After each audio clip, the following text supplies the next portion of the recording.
సింగరేణి అంశంపై వివాదాస్పద వ్యాఖ్యల కేసులో బీఆర్ఎస్ మాజీ ఎమ్మెల్యే బాల్క సుమన్కు న్యాయస్థానం 14 రోజుల రిమాండ్ విధించింది. నాంపల్లి పోలీస్ స్టేషన్లో సుదీర్ఘ విచారణ అనంతరం ఆయన్ను వైద్య పరీక్షలకు తరలించి ఆపై న్యాయమూర్తి ఎదుట హాజరుపరిచారు.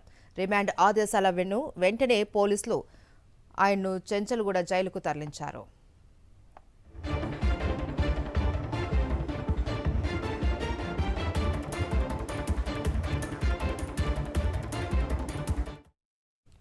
సింగరేణి కార్యాలయంపై వివాదాస్పద వ్యాఖ్యలు చేశారు అంటూ నమోదైన కేసులో నిన్న బాల్క సుమన్ను పోలీసులు అరెస్ట్ చేశారు.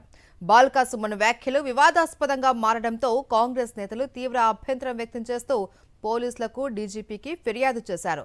మిలిటెంట్ ఉద్యమానికి పిలుపు ఇచ్చారు అన్న ఆరోపణలతో కేసు నమోదు చేశారు. నాంపల్లి పోలీసులు ఆ వ్యాఖ్యలు చేసిన సందర్భం, ఉద్దేశం ఏంటి అన్న కోణంలో అధికారులు దర్యాప్తు చేశారు.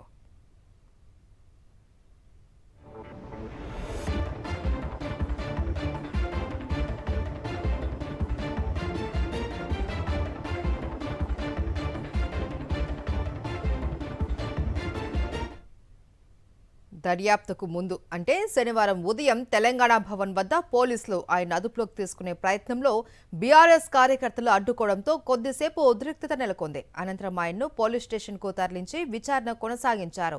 ఇక విచారణలో భాగంగా నాంపల్లి పోలీస్ స్టేషన్లో బాల్క సుమన్ను దాదాపు 7 గంటల పాటు పోలీసులు ప్రశ్నించారు.